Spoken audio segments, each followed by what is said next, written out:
Era meu aniversário, e mesmo assim, ninguém ligou. Nem mensagem no grupo da família, nem um parabéns seco, nem um áudio de 5 segundos. Eu acordei com essa frase na cabeça. Sabe aquele silêncio de domingo de manhã que deveria ser paz, mas no fundo parece um aviso? Pois é. Eu levantei às 7h, como faço há 30 anos. O corpo da gente acostuma, né? Mesmo quando a alma quer ficar na cama. Minhas pernas estavam pesadas, aquela dorzinha fina na panturrilha de quem trabalhou a semana toda em pé. Sou paisagista, vivo com a mão na terra. Mas levantei. Fui para a cozinha. A casa estava muda. Preparei a mesa de café da manhã. Não qualquer café, aquele de hotel, sabe? Comprei mamão papaya, queijo Minas fresquinho que o Renato adora, fiz o bolo de fubá cremoso que o Lucas pedia quando era criança. Coloquei os pratos, os talheres de domingo e esperei. Enquanto o café passava, o cheiro invadia a sala e eu senti um aperto no peito. Não era tristeza, era uma pressão física mesmo, aqui no externo. Uma intuição ruim. Gente! Chamei na escada. Nada. Olhei para o relógio. 8h30. Estranho. O Renato nunca dorme até tarde. Ele tem aquele problema de coluna, não aguenta ficar muito tempo deitado. O Lucas, meu filho de 26 anos, vive grudado no celular, mas sempre desce para afilar a boia antes de sair com a namorada. Voltei para a cozinha. O café esfriando na xícara. Sentei sozinha na ponta da mesa. Peguei minha xícara favorita, uma de porcelana azul com borda dourada. Comprei com meu primeiro pagamento grande, há 20 anos. Eu passava o dedo na borda dela, tentando me acalmar. Pensei. Eles devem ter saído para comprar meu presente. É uma surpresa. Daqui a pouco eles entram gritando, surpresa! E eu vou me sentir boba por estar chateada. Que idiotice a minha. A gente cria desculpas para quem a gente ama, né? É um vício. A gente se convence de que estão ocupados, cansados, distraídos, mas no fundo, a verdade é uma só. Quem quer, faz. Quem não quer, arruma desculpa. Levantei e fui até a garagem, só para confirmar que o carro não estava lá e validar minha teoria da compra do presente. Abri a porta que dá para a lavanderia e... vazio. O SUV do Renato não estava. Eram 9h da manhã de um domingo, e meu marido e meu filho tinham saído sem me avisar, no dia do meu aniversário de 52 anos. Voltei para a sala, sentindo meu estômago embrulhar de fome e nervosismo. Foi quando eu ouvi. Vst. Vst. Um zumbido abafado. Vinha do sofá da sala, debaixo de uma almofada amassada. Fui até lá. Era o celular do Lucas. Meu filho esqueceu o celular em casa? Isso é impossível. Ele dorme com aquilo, vai para o banheiro com aquilo. Peguei o aparelho. A tela acendeu com uma notificação. Depois outra. Depois mais uma. Não era WhatsApp. Não era Instagram. Eram notificações do aplicativo do banco. Do Timeu e Banco. Meu coração falhou uma batida. Por que o celular do meu filho estava recebendo alertas da conta da empresa que eu fundei? Tentei desbloquear. Senha numérica. Tentei a data de nascimento dele. Erro. Tentei 1234. Erro. Respirei fundo, com a mão tremendo, e digitei a minha data de nascimento. Clique. Desbloqueou. A ironia daquilo me deu um gosto amargo na boca. Ele usa meu aniversário como senha, mas esqueceu dele na vida real. Entrei nas notificações. O aplicativo estava aberto em segundo plano. Meus olhos correram para o saldo da Conta Investimento Família, aquela que eu e o Renato juntamos por 20 anos para nossa aposentadoria tranquila. Eu li o número. Pisquei. Limpei a tela com a manga da blusa, achando que era sujeira. Li de novo.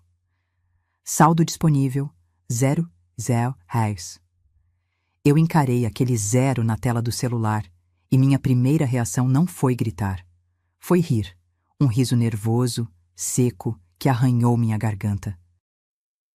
A mente da gente, quando confrontada com o desastre, tenta proteger o coração a todo custo. Eu pensei, o sistema caiu, é domingo, banco sempre faz manutenção domingo de manhã. O Lucas deve ter mexido em alguma configuração errada. Mas minhas mãos não concordavam com a minha lógica. Elas suavam frio. Tive que soltar o celular na mesa de vidro porque ele escorregava dos meus dedos.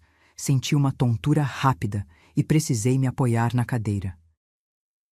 Minha pressão, que é sempre 12/8, devia ter ido para o pé. Fui até a pia e enchi um copo com água da torneira mesmo. Nem esperei filtrar e bebi de um gole só. A água desceu gelada, mas não apagou o incêndio no meu estômago. Calma, Marta. Respira, falei em voz alta. O som da minha própria voz na cozinha vazia me deu pena. Foi quando meu próprio celular, que estava no bolso do meu avental, vibrou. Uma notificação do cartão de crédito. Cartão Black, titularidade minha, adicional do Renato. O coração deu um salto. Ah, meu Deus, eles estão comprando o presente agora. Eu aqui pensando bobagem de dinheiro sumido e eles passando o cartão para mim. Peguei o aparelho com aquela esperança boba, quase infantil, de quem quer ser desmentida. Deslizei o dedo na tela. Compra aprovada. Confeitaria Imperial. Valor: R$ 480. Senti um alívio tão grande que meus ombros relaxaram na hora. R$ 480 num bolo. Ninguém gasta isso num bolo se não for para uma comemoração especial. A Confeitaria Imperial faz aqueles bolos de andares com massa folhada e frutas vermelhas que eu amo. Um sorriso triste brotou no meu rosto. Eles não esqueceram. Só são desorganizados. Vão chegar com o bolo, vão rir da minha cara de sono e o dinheiro zerado deve ser só uma transferência para outra conta de rendimento melhor que o Renato inventou. Cliquei nos detalhes da compra para ver o horário. Foi agora, há 2 minutos. Mas tinha um detalhe. O aplicativo do cartão mostrava o status. Pedido via delivery. Entregar em... O endereço não era a nossa casa. Lio Logradouro. Avenida dos IPs, 404, Sala 12. Edifício Business Tower. Franzi a testa. O Lucas tinha me dito semana passada que alugou uma sala num coworking novo para a startup dele. Eu nunca tinha ido lá. Ele nunca me convidou. Mas aquele endereço... Avenida dos IPs, 404. Eu conhecia aquele número. Corri para o escritório do Renato, que fica no térreo. A bagunça dele de sempre. Papéis, notas fiscais de gasolina, xícaras de café com resto seco no fundo. Comecei a revirar a mesa, buscando uma confirmação. Minha memória de paisagista é visual. Eu guardo plantas e endereços. Debaixo de uma pilha de revistas de carro, achei. Uma pasta azul, velha, com um logotipo verde que eu detestava. Green Life Paisagismo. Era a minha maior concorrente. A empresa que tentou comprar a minha carteira de clientes ano passado por um valor ridículo, e eu disse não na cara deles. Abri a pasta, o cartão de visita grampeado na primeira folha. Green Life Paisagismo, Avenida dos IPs, 404. O mundo parou. O bolo de R$ 480 não estava vindo para casa. O bolo estava indo para a sede da minha concorrência, e meu marido e meu filho estavam lá. No domingo de manhã, no meu aniversário, eu olhei para o relógio na parede. 09h15. Eu não queria acreditar. A verdade é como água fria. Ela acorda, mas dói. Eu precisava ver. Eu precisava ter certeza antes de cometer uma loucura. Não troquei de roupa. Continuei com a calça de linho bege e a blusa branca que usei para o café. Peguei a chave do meu carro, o único que restou na garagem, e minha bolsa. Quando fui fechar a porta de casa, vi o escritório do Renato de novo. A tela do computador dele estava em stand-by. Mexi no mouse. Não tinha senha. Na área de trabalho, um arquivo de Excel aberto chamado Projeção Pós-Venda. Não abri. Não precisava. O título já era um soco no estômago. Tranquei a porta da casa com 2 voltas. Minha mão já não tremia mais. Agora ela estava firme. Firme de raiva.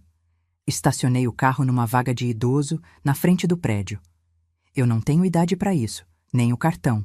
Mas quem ia me multar num domingo de manhã numa avenida deserta? Desliguei o motor. O silêncio do carro foi substituído pelo barulho distante de um ônibus freando na esquina. Minhas pernas estavam pesadas. Parecia que eu calçava botas de chumbo. Saí do carro. O sol já estava alto e o calor do asfalto subiu pelas minhas canelas, mas eu sentia um frio interno que não passava. O prédio da Green Life era um daqueles aquários modernos. Tudo vidro, tudo exposto, pé direito duplo no térreo. Eles gostam de mostrar poder. Caminhei pela lateral, aproveitando o paisagismo que eles tinham na entrada. Ironicamente, me escondi atrás de uma ravenala, aquela árvore do viajante que parece um leque gigante. Eu mesma plantei centenas dessas em jardins de clientes. Agora, era ela que me protegia de ser vista. Espreitei por entre as folhas largas. Lá dentro, o ar-condicionado devia estar no máximo, porque todos usavam blazers. E lá estavam eles. A minha família. Renato estava em pé, com uma taça de champanhe na mão. Ele ria. Não aquele sorriso contido que ele dá quando eu conto uma piada no jantar. Era uma gargalhada solta, de boca aberta, jogando a cabeça para trás. Ele parecia livre. Aquilo doeu mais que um tapa. Fazia anos que eu não via meu marido tão leve. Ao lado dele, o Lucas. Meu menino. Ele estava arrumado, camisa social azul clara, cabelo penteado com gel. Ele abraçava a Bia, minha nora. A Bia, que vive reclamando de falta de dinheiro para fazer a unha, estava segurando uma taça de cristal que parecia custar o meu salário da semana. Eles não pareciam preocupados com o meu aniversário. Eles não pareciam preocupados com nada. Havia uma quarta pessoa na sala. Um homem de terno cinza, costas largas. Quando ele virou de perfil para pegar um salgadinho, eu reconheci o nariz aquilino. Dr. Hélio. O advogado da nossa família há 10 anos. O homem que fez meu testamento. O homem que almoçou na minha casa no Natal passado. Ele apertou a mão do Lucas com força, entregando uma pasta azul grossa. Eu encostei a testa no vidro frio. A respiração embaçou um pedacinho da vitrine. Ninguém trai a gente sozinho. Sempre precisa de alguém para segurar a porta. No centro da mesa de reunião reinava o bolo. A caixa da confeitaria imperial estava aberta. Era lindo. Cobertura de chantininho branco com detalhes em ouro comestível. Exatamente o bolo que eu pediria. Meus olhos encheram d'água. Por um segundo maldito de ingenuidade, eu pensei: eles estão fechando um negócio para me fazer uma surpresa. Vão sair daí e vir para casa.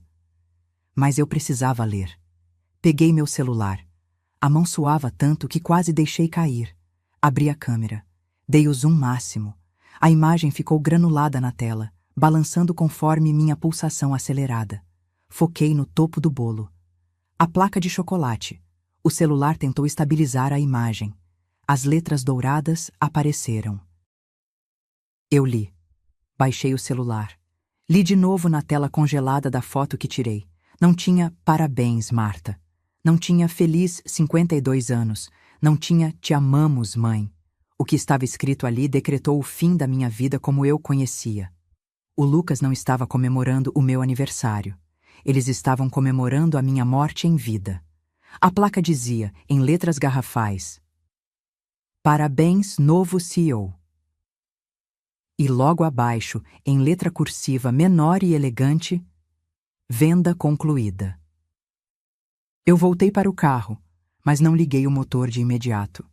Fiquei ali, segurando o volante com tanta força que meus dedos ficaram brancos. A imagem do bolo queimava na minha retina.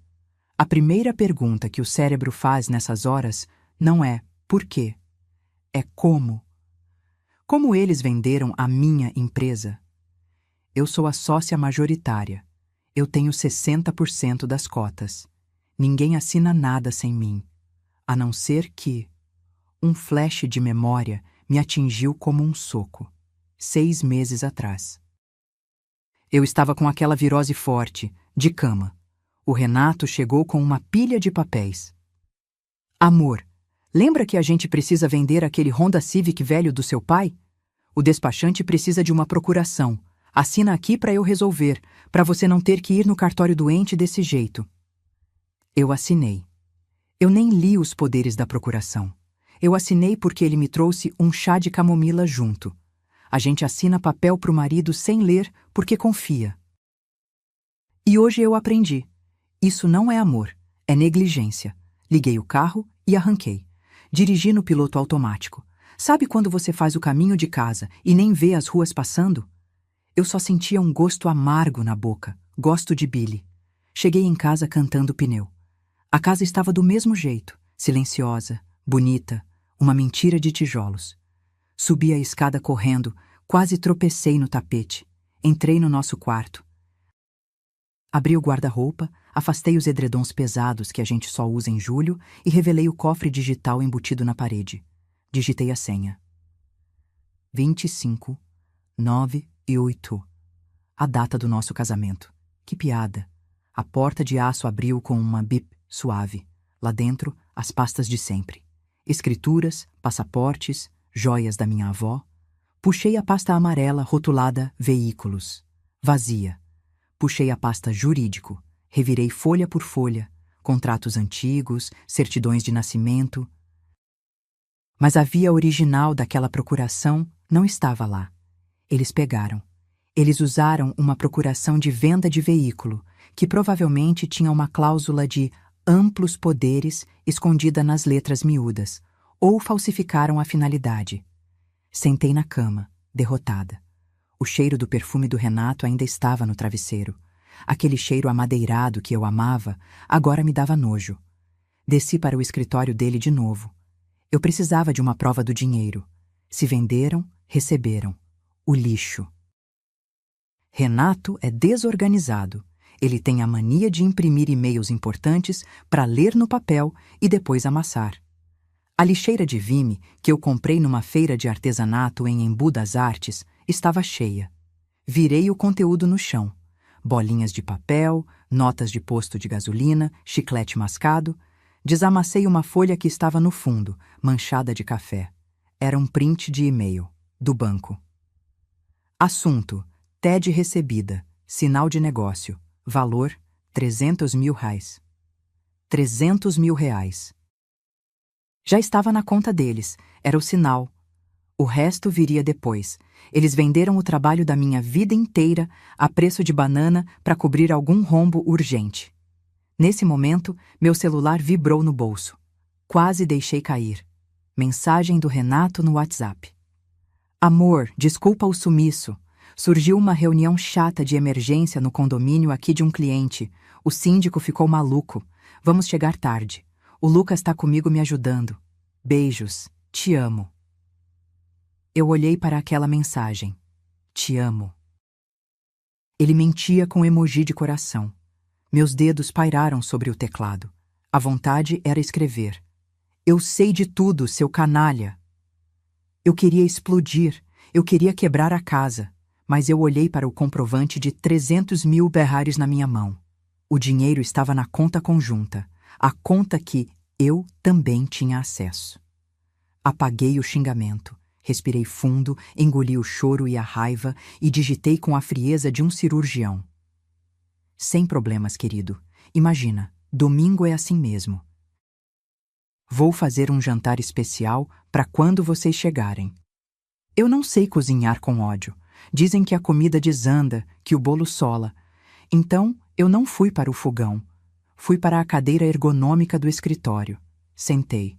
A casa estava tão quieta que eu ouvia o barulho da geladeira no outro cômodo. Minhas mãos, que antes tremiam, agora estavam geladas e precisas. Parecia que eu estava operando um paciente. Liguei o computador. A tela acendeu com o brilho forte, machucando meus olhos acostumados com a penumbra. Acessei o site do banco. O Renato cometeu o erro clássico dos homens arrogantes. Ele subestima a esposa. A conta conjunta, onde caiu o dinheiro, exige dupla autenticação para grandes valores. A menos que você tenha o token físico master. Aquele aparelhinho azul velho, que parece um chaveiro de carro popular. E onde o Renato deixa esse token? Na gaveta de meias, para não perder. Eu fui lá, peguei o token no meio das meias de raquete que ele usa para fingir que joga tênis e voltei para o computador. Digitei a senha. Entrei. Lá estava. O saldo brilhava em verde neon. Atar R$302.450. Dinheiro não aceita desaforo e traição não aceita desconto. Cliquei em transferências. Se eu fizesse uma TED, só cairia na segunda-feira. Eles poderiam cancelar. Se eu fizesse um Pix, o limite diário travaria. Então eu fiz o que uma paisagista faz quando precisa podar uma árvore doente. Cortei pela raiz, internamente. Transferi tudo para uma aplicação de renda fixa, em meu nome exclusivo, dentro do mesmo banco, mas num fundo que tem carência de resgate de depósitos 30. O dinheiro sai da conta corrente agora, entra no fundo, e ninguém, nem eu, nem eles, pode sacar pelos próximos 30 dias. Fica bloqueado. Digitei o valor, R$300.000. O site pediu o código do token. Apertei o botãozinho azul. Os números apareceram no visor de cristal líquido. Digitei. Enter. A ampulheta girou na tela por 3 segundos eternos. Parecia que a internet sabia que eu estava cometendo um ato de guerra. Transação concluída com sucesso. O saldo da conta conjunta caiu para R$2.450. Eu soltei o ar que nem sabia que estava prendendo. Encostei as costas na cadeira e senti uma lágrima quente escorrer pelo nariz. Não era de tristeza. Era de alívio, misturado com pânico. Eu tinha acabado de roubar minha própria família, ou salvar o que restava dela. Mas eu não parei. A adrenalina é uma droga poderosa. Abri outra aba. Site do Cartório de Registro de Imóveis Online, ONR. Eu tenho o certificado digital da empresa instalado na máquina. Busquei a matrícula da sede da minha empresa, o imóvel que eles venderam. Cliquei em solicitação de averbação premonitória. É um recurso jurídico que avisa a qualquer comprador que aquele imóvel está em litígio, travando qualquer venda oficial. Anexei a foto do bolo e do e-mail do banco como indícios de fraude. Clique. Protocolado. Agora, ninguém passa da escritura. Fechei o notebook. O som dele travando foi como o barulho de uma guilhotina. Levantei, senti minhas pernas formigarem. A rotina da casa continuava. O relógio de pêndulo na sala bateu 10h30. O sol lá fora estava lindo, um dia perfeito de domingo que eu estava passando destruindo a vida financeira do meu marido. Fui até a cozinha para guardar o token. Foi quando o telefone fixo tocou. Ninguém liga no fixo hoje em dia. Só cobrança ou... O visor mostrava Banco Private, gerente. Gelei. O gerente viu a movimentação atípica de domingo. Se ele ligar para o celular do Renato para confirmar, acabou meu plano. O Renato cancela a operação por voz. Eu tinha que atender. Alô? Dona Marta? Aqui é o Roberto, do banco. Desculpe incomodar no domingo, mas detectamos uma aplicação de alto valor saindo da conjunta agora. Está tudo bem? O senhor Renato está ciente? Olhei para a janela. Vi meu reflexo no vidro. Eu parecia 10 anos mais velha. Oi, Roberto. Claro que está. Soltei uma risada leve, aquela que eu uso em coquetéis. É uma surpresa de aniversário que estamos organizando, uma realocação de investimentos para a aposentadoria dele. Sabe como o homem é, né? Se deixar na conta corrente, ele gasta com carro velho. Pode liberar. Ah, entendi. Ele riu aliviado. Perfeito, dona Marta. Parabéns pela iniciativa. Bom domingo. Desliguei. Minhas mãos suavam tanto que deixaram a marca no telefone sem fio. Eles não tinham mais o dinheiro. E não tinham mais o imóvel. Mas agora, o relógio jogava contra mim. Eram 11 horas. Eles chegariam a qualquer momento para o teatro do bom marido e bom filho. Eu precisava fazer a mala, mas antes... Eu precisava deixar o recado. As horas seguintes passaram num borrão. Sabe quando você está num velório e o tempo fica elástico?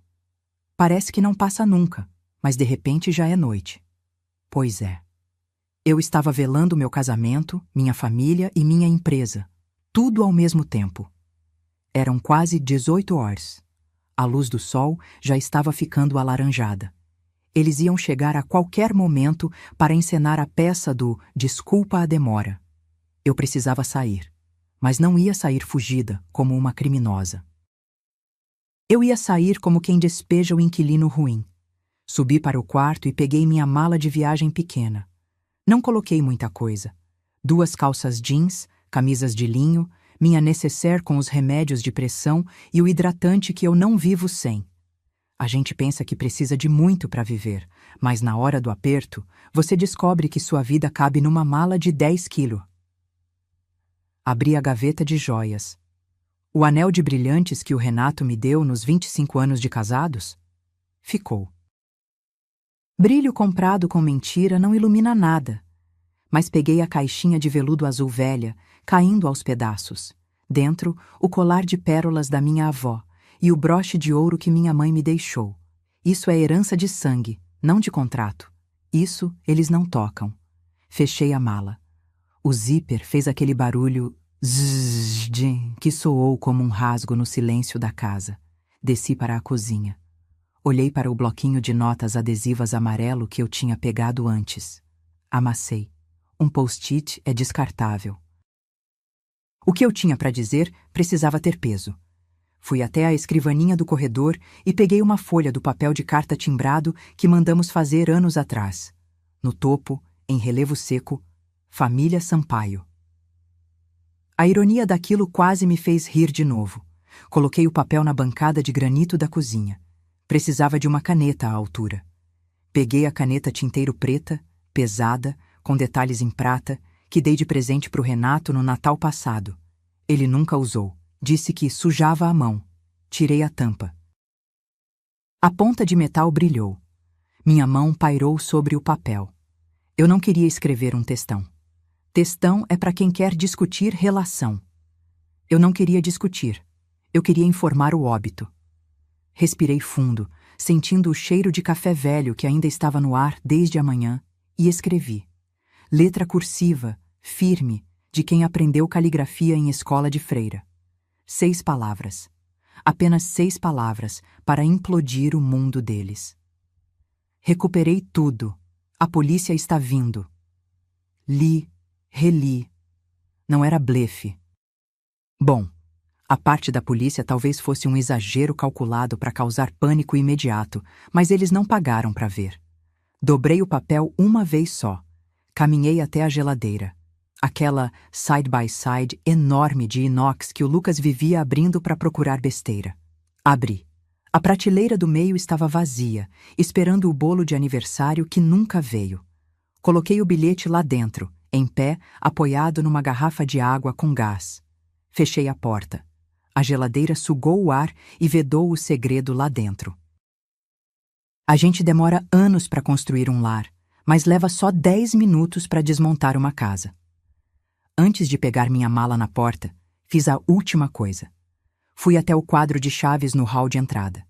Peguei as chaves reservas do carro do Renato e da moto do Lucas. Coloquei na minha bolsa. Se eles quisessem vir atrás de mim ou fugir do agiota, teriam que ir a pé ou chamar um Uber. Apertei a alça da mala. Minhas articulações dos dedos doíam de tanta tensão. Eu queria chorar, queria gritar, queria que tudo fosse um pesadelo e eu acordasse com o Renato me trazendo café na cama. Mas a dor no peito era real demais.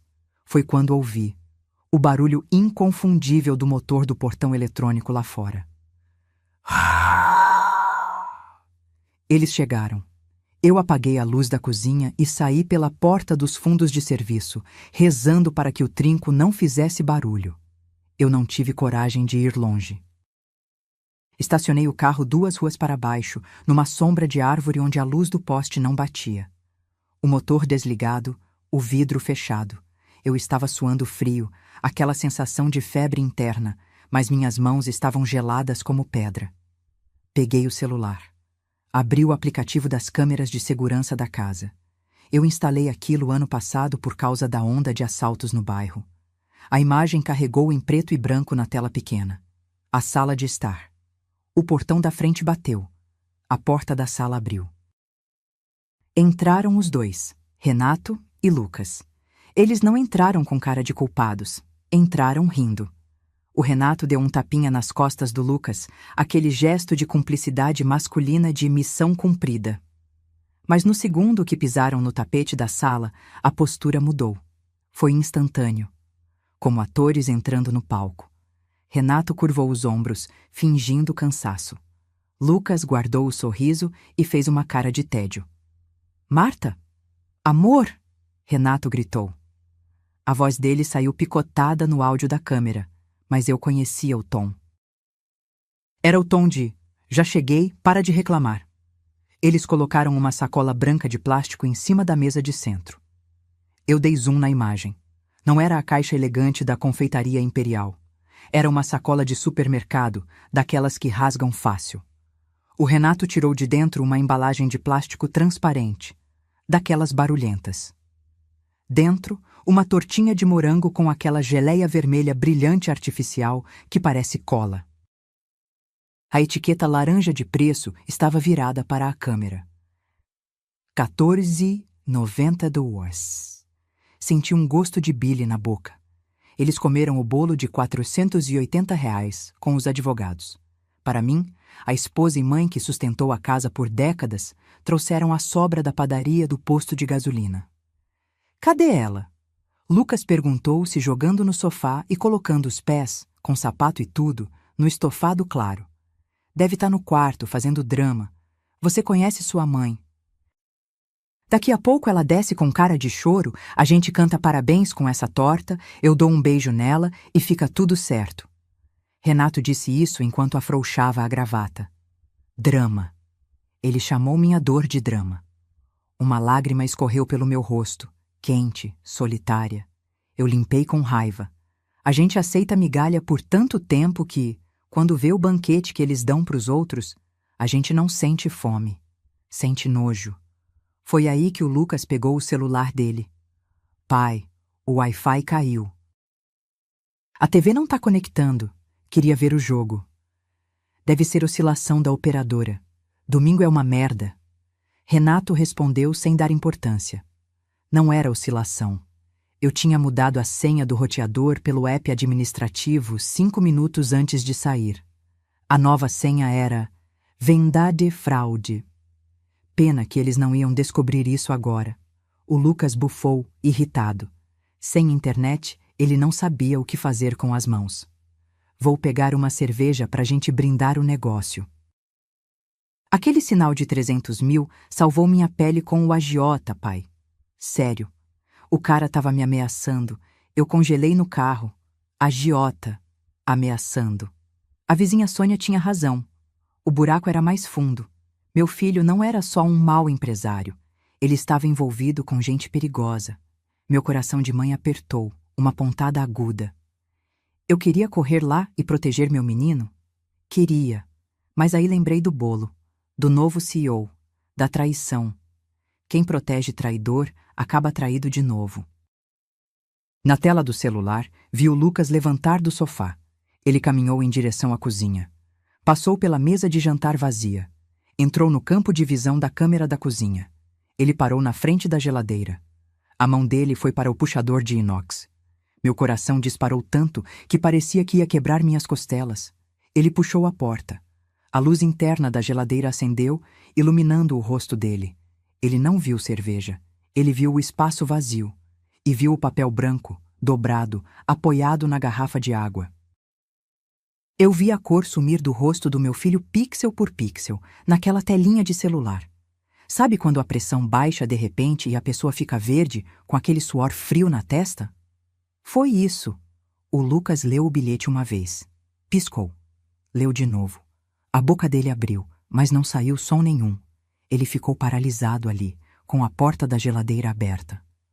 O motor da geladeira começou a fazer aquele pi, pi, pi irritante, avisando que a porta estava aberta há muito tempo.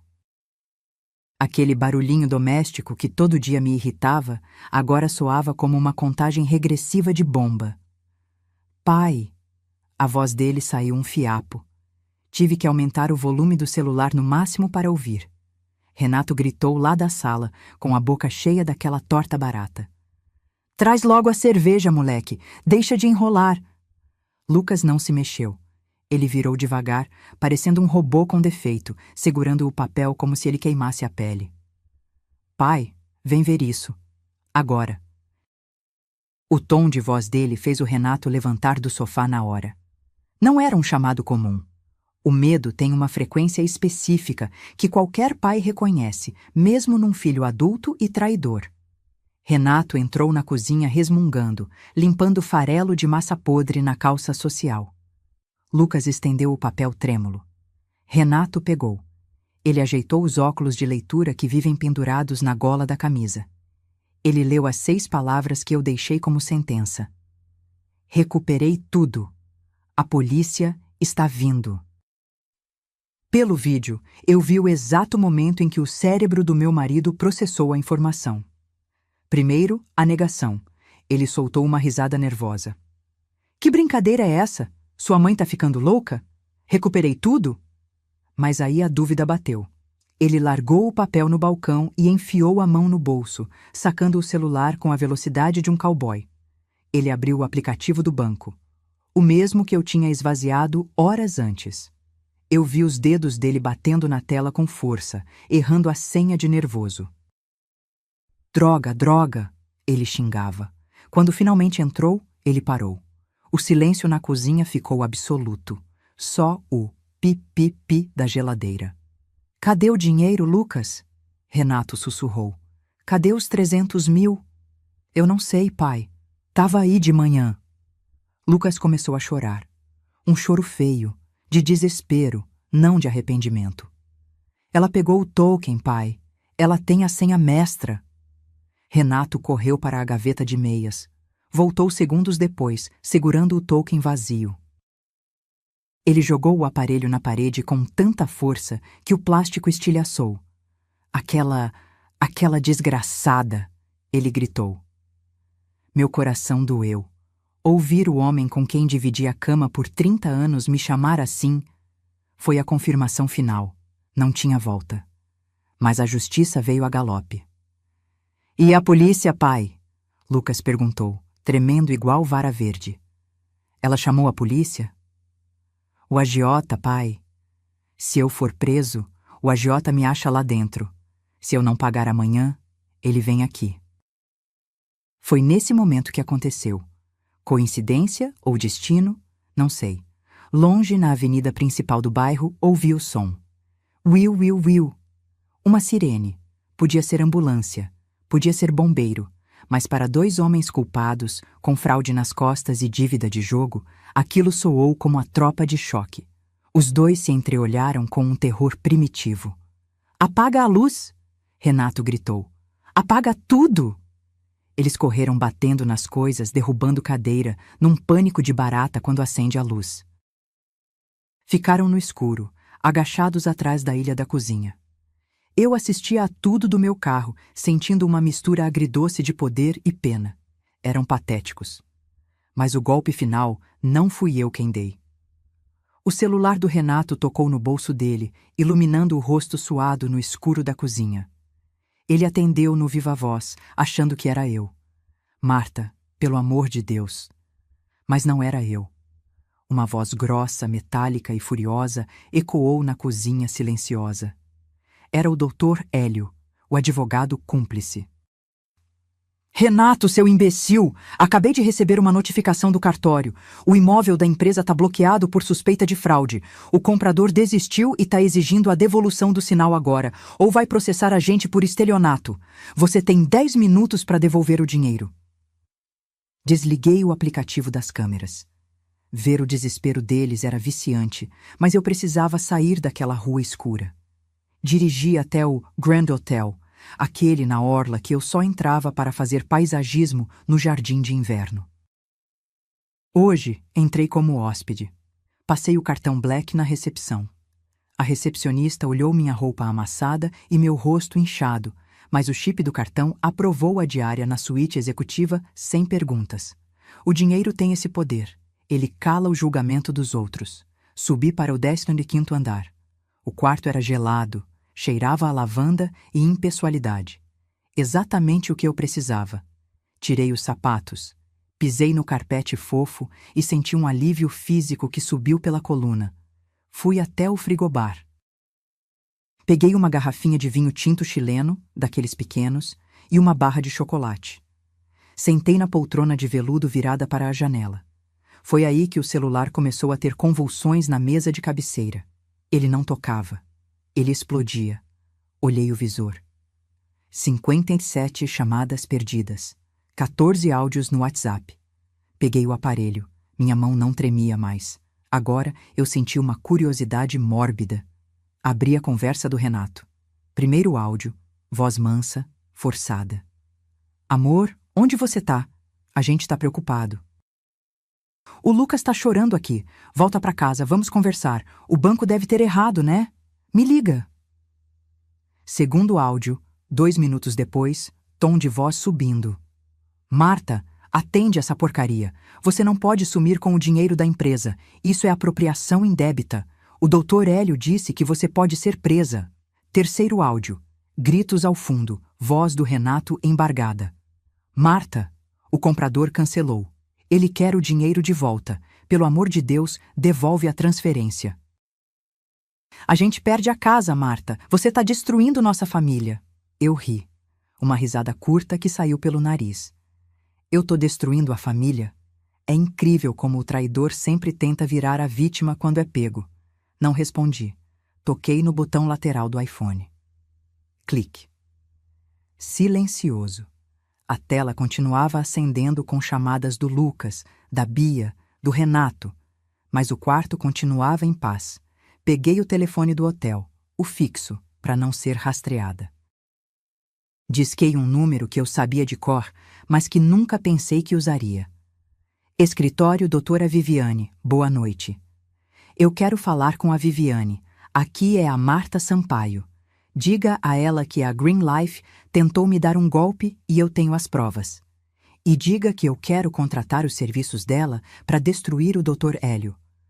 Enquanto eu esperava na linha, senti uma pontada de culpa. Aquela culpa católica, feminina, de quem foi ensinada a cuidar, não a atacar. Será que eu peguei pesado? O Lucas com dívida de jogo? Mas aí lembrei do bolo. Parabéns, novo CEO. A culpa evaporou. Sobrou só a frieza. Ninguém protege quem te joga aos lobos, nem se for sangue do teu sangue. Desliguei o telefone 10 minutos depois. A aliança estava formada. Bebi o último gole do vinho, sentindo o calor do álcool relaxar meus ombros tensos. Ia tomar um banho de banheira. Ia lavar a traição do meu corpo.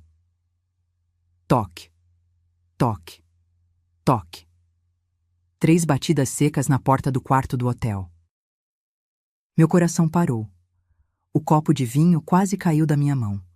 Como eles me acharam? Fiquei imóvel, prendendo a respiração. Toque, toque, mais forte agora. Uma voz abafada falou do corredor. Não era a voz do Renato, nem do Lucas. Levantei devagar, fui até a porta e olhei pelo olho mágico. A imagem estava distorcida pela lente olho de peixe, mas eu reconheci o cabelo grisalho e o hobby de estar em casa. Abri a porta, incrédula. Sônia? Eu puxei a Sônia para dentro e tranquei a porta rápido. Como você sabia que eu estava aqui? Perguntei, ainda tonta. Sônia revirou os olhos, ajeitando os óculos de grau que estavam tortos na cara. Ela vestia um abrigo de moletom cinza e chinelo havaiana. Saiu de casa correndo. Marta, você me mandou a localização no WhatsApp às 6 da tarde com a mensagem. Se eu sumir, tô aqui. Esqueceu? O estresse tá comendo seu cérebro, amiga. É verdade. Eu tinha mandado. No piloto automático do pânico, criei meu próprio seguro de vida. Sentei na cama, sentindo minhas pernas falharem de novo. Sônia não sentou. Ela estava elétrica, movida pela adrenalina da fofoca e da lealdade. Ela colocou o saco de lixo preto, daqueles de 100 litros reforçado, em cima da mesa de vidro chique do hotel. O contraste era ridículo, o luxo da suíte e o lixo da minha casa. Eu trouxe o que você pediu. E trouxe o que você precisa saber. Ela abriu o saco. Menina, o barraco foi tão grande que eu nem precisei encostar o ouvido no muro. A rua inteira ouviu. Ela despejou o conteúdo na mesa. No meio do lixo orgânico, papéis rasgados. Eu reconheci a letra do Renato. Eram anotações de rascunho, cálculos. Peguei um pedaço de papel manchado de gordura. Estava escrito: 1,2 metros, venda flash, comissões 10% Hélio. Eles iam vender meu patrimônio de 1,5 milhão por 1,2 para vender rápido, e o Dr. Hélio ia levar uma bolada por fora. Eles estão desesperados, Marta, Sônia disse, baixando o tom de voz, pegando na minha mão. Depois que a luz da cozinha apagou, eu ouvi a discussão no quintal. A sua nora, a Bia... O que tem a Bia? Perguntei. Bia sempre foi fútil, mas inofensiva. Ela estava vomitando no gramado de nervoso. Ela gritava com o Lucas. Eu gravei o áudio. Sônia tirou o celular do sutiã e deu play.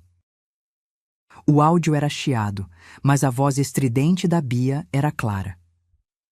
Você disse que ia resolver hoje, Lucas. O russo mandou foto da nossa porta, Lucas. Ele sabe onde a gente mora. Ele disse que se não receber até terça, ele não quebra a perna, ele apaga. Você tá entendendo? Ele vai matar a gente por causa dessa dívida de pôquer maldita. O celular da Sônia silenciou. Eu fiquei olhando para o aparelho, muda. Não era investimento ruim, não era startup, era jogo. Pôquer online, apostas esportivas, cassino clandestino. Eu não sabia o detalhe, mas sabia o nome. Vício.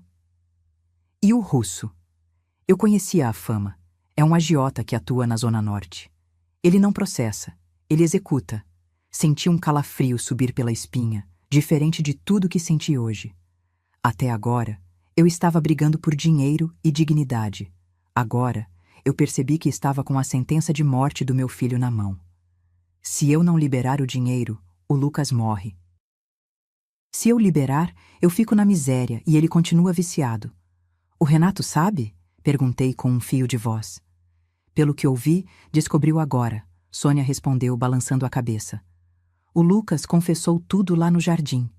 O Renato estava chorando, Marta. Chorando igual criança. Eles estão encurralados. Olhei para a janela do hotel. A cidade brilhava lá fora. Meu filho, o menino que eu ensinei a andar de bicicleta, o menino que eu amamentei. Ele tinha se tornado um homem que apostou a mãe para salvar a própria pele. A raiva voltou, mas agora misturada com um terror gelado. Obrigada, Sônia, falei. Você salvou minha vida. Eu só reguei a planta certa. Agora, o que você vai fazer? Vai deixar eles afundarem? Levantei, fui até o espelho, limpei a maquiagem borrada. O rosto que me olhava de volta não era mais da Marta, a paisagista boazinha. Era da Marta, a matriarca.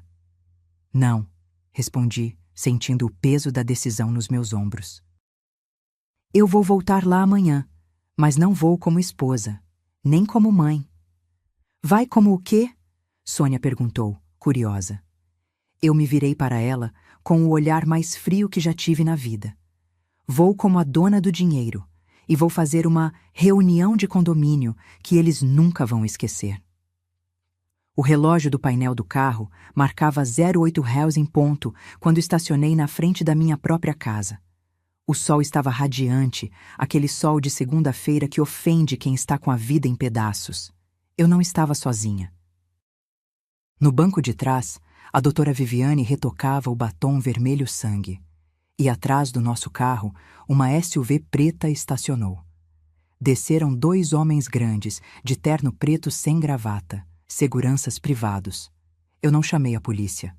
Polícia faz boletim de ocorrência. Eu precisava de imposição física. Desci do carro. Minhas pernas não tremiam mais. É curioso como a tristeza, quando amadurece, vira uma armadura. Abri a porta da frente com a minha chave. O barulho da tranca girando, clac, clac, ecoou como um tiro. Era o som da minha rotina de 20 anos, o som de chegar em casa. Mas hoje soava como uma invasão. A sala estava na penumbra, as cortinas fechadas, O cheiro era uma mistura azeda de café velho, suor e medo. Renato e Lucas estavam sentados no sofá, vestidos com as mesmas roupas de ontem, amarrotados, olheiras profundas. Pareciam dois réus esperando a sentença. Quando me viram, o Renato levantou num pulo. O instinto dele ainda era o da manipulação. Marta, graças a Deus! Ele tentou vir na minha direção. Amor, a gente precisa conversar. Foi tudo um mal-entendido. Ele deu 2 passos. O segurança maior entrou na sala e se colocou na frente dele. Um muro de carne e osso. Renato estancou. O sorriso murchou.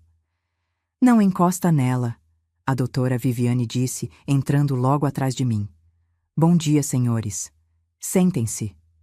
A senhora Marta não veio para ouvir desculpas. Veio ditar as regras. Eu caminhei até a poltrona de leitura, a minha poltrona, e me sentei. Cruzei as pernas. O couro fez aquele barulho de atrito no silêncio mortal da sala. Vocês têm 1 hora, eu disse. Minha voz saiu baixa, calma, irreconhecível. 1 hora para tirar as roupas e os itens de higiene pessoal. Os móveis ficam. A empresa fica. O carro fica. Você ficou louca? Renato explodiu, o rosto vermelho de indignação. Essa casa é minha também. Eu construí isso com você. Casamento é comunhão de bens, Marta. Você não pode me chutar para a rua. Eu tenho direitos. Eu olhei para ele. Por anos acreditei nessa história de nós construímos. Mas a contabilidade não mente. Tirei da bolsa um envelope pardo. O objeto âncora da minha defesa. Joguei em cima da mesa de centro, derrubando a tortinha de morango seca que ainda estava lá. Abra, Renato. Ele pegou o envelope. Tirou as folhas. Eram extratos bancários dos últimos 5 anos. Destaquei em amarelo todas as saídas classificadas como consultoria externa. Eu passei a noite auditando suas contas, falei. Consultoria externa. Não é trabalho, Renato. É o nome fantasia daquele motel de luxo na saída da cidade e das joias que você comprou para a secretária que demitiu ano passado. Ele ficou pálido, a boca abriu e fechou. Você torrou a sua parte do patrimônio em traição. Continuei, sentindo um gosto de ferro na boca. Tecnicamente você me deve. Se quiser brigar na justiça, a doutora Viviane vai adorar expor isso no processo de divórcio litigioso. Quer pagar para ver? Renato caiu sentado no sofá. Ele murchou. O homem arrogante virou pó. Mas o Lucas não estava preocupado com a casa. Ele estava tremendo. A perna dele balançava num ritmo frenético, batendo no pé da mesa. Ele olhou para o relógio na parede. 08h15. Ele começou a chorar. Não o choro de ontem. Um choro silencioso, de terror puro. Mãe! Ele sussurrou. Mãe, por favor, esquece a casa, esquece a empresa. Ele se jogou de joelhos no tapete persa. Ele engatinhou até os meus pés. O segurança fez menção de barrar, mas eu levantei a mão. Deixa. Lucas agarrou meus tornozelos. As mãos dele estavam geladas e molhadas de suor. Mãe, o prazo é 12h. Se o dinheiro não cair na conta do russo até 12h, ele não vai me processar. Ele mandou uma foto da minha placa, mãe. Ele vai me pegar no sinal. Ele levantou o rosto. Vi o terror nos olhos dele. Não existe ateu em trincheira, e não existe filho adulto na frente da morte. Ali, ele era só o meu menino de 5 anos com medo do escuro. Eu vou morrer, mãe, eu juro. Me ajuda.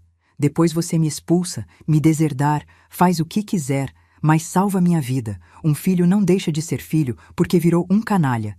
Essa é a maldição e a bênção de ser mãe. Eu olhei para o Lucas, aquele homem feito, chorando no meu tapete, e vi o menino que tinha medo de trovão. O silêncio na sala era pesado. A doutora Viviane me olhou, esperando o sinal. O segurança manteve a postura. O Renato prendia a respiração, achando que a piedade se estenderia a ele. Respirei fundo. O ar entrou doendo no peito, mas saiu levando a dúvida embora. Levanta, Lucas. Minha voz saiu firme, sem tremor. Eu vou pagar. Ele levantou a cabeça, os olhos inchados brilhando de esperança. Obrigado, mãe. Obrigado, eu juro que... Cala a boca. Cortei, seca. Eu não terminei. Fiz um sinal para a Viviane.